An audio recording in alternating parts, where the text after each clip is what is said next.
Welcome back to the Favored 5. Today I'm going to talk about pearls. Pearls are considered as a girl's best friend. As we look into how pearls are formed, we can see the similarities between our lives and the beautiful process of pearl formation. Here is what happens. We all know oyster. Oyster is a shellfish that lives on stony bottoms of seawater. It has a rough grayish shell with it has two hinged parts. The middle part is connected and it is like hinged parts. And it is usually used for food.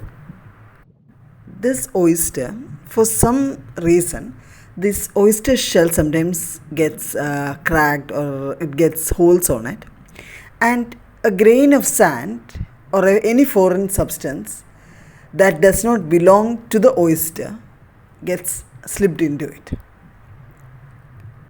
Like how our body reacts when any antibodies enter our immune system, similarly, in this scene also, there is a rush to the scene where the bacteria has invaded the oyster body, and all of the resources of the tiny little oyster rushes to the spot where the foreign body is irritating the oyster.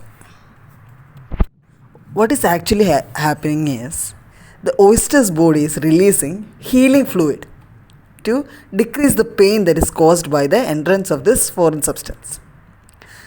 Actually, these healing fluids would have been remaining sleeping if this problem had not occurred. Over the time, these fluids cover up this foreign substance and the wound becomes healed. And the result of this process over time is what? The formation of a beautiful pearl. Similarly, troubles is a fact in our life. It is a tax that we have to pay for staying alive. It is part and parcel of our lives.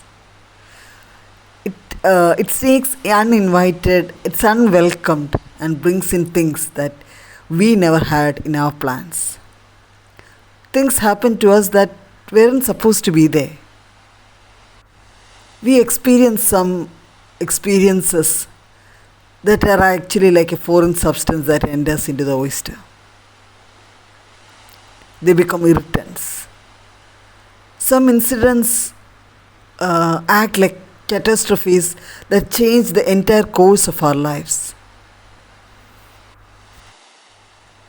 The way we choose to heal our wounds will have everything to do how beautiful the pearl we become when everything is over.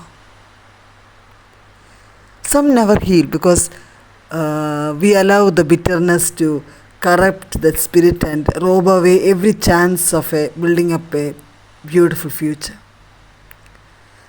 Some of us stay wounded because we refuse to acknowledge what the problem is. We keep on carrying the hurt all alone and not taking advantage of people who are trying to help us to heal ourselves.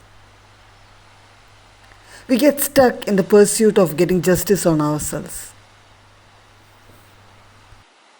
We need to realize that the tensions that we have or the problems that we are facing are just normal. It is just used to build us up. We shouldn't be afraid of our emotions.